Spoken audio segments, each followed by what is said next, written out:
So, Well, I know before when I was researching, studying a mhm. little bit on some of the things that you were on podcast, you had mentioned that budgeting and credit is something you like to focus on. Yes. Now, when you just mentioned how some, you're teaching about financial literacy, Mhm. why do you think, what have you come across and found that why people aren't able to budget and have their credit in the right place? What's some of the things or barriers? And I think you had mentioned before financial trauma. So I'm Yeah. not sure if some of that links to it, but can you talk a little bit about what are some of those things you're seeing? So I'll preface this with I am not by any means licensed or certified in mental health.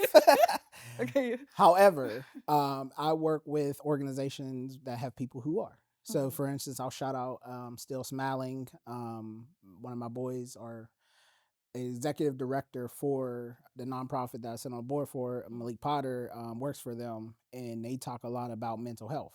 So what I did was pour time, energy, and resources to learn a little bit of their exercise and put it into my financial workshops.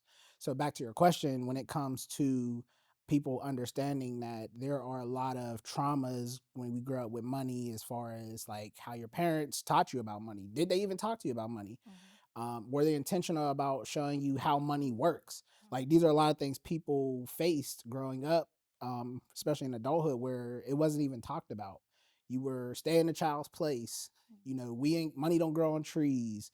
No, we don't touch nothing. mhm, And those things, you know, follow you. And so now when you have money and it's your money that you mhm, worked hard for, you want that instant gratification. Think back to something you enjoyed as a child around the holidays and you didn't get it. mhm, Now you have your own money to go get it. Would you deny yourself that? Let's be honest, most of us aren't. mhm, But I say that to say the goal is to start having disciplines or get with someone who can hold you accountable. Hey, I get it. Because I face this too. And I don't present myself as holier than thou. mhm. I always tell people if I had the level of wealth I want, me and you wouldn't be talking right now. But I say it Yeah, respectfully. I'm saying everyone's a work in progress. No yeah, one has it all figured out. yeah, And I always want to be intentional. Like, hey, even if you fall off the wagon, still budget because that lets you know you can where to alter and pivot with your spending.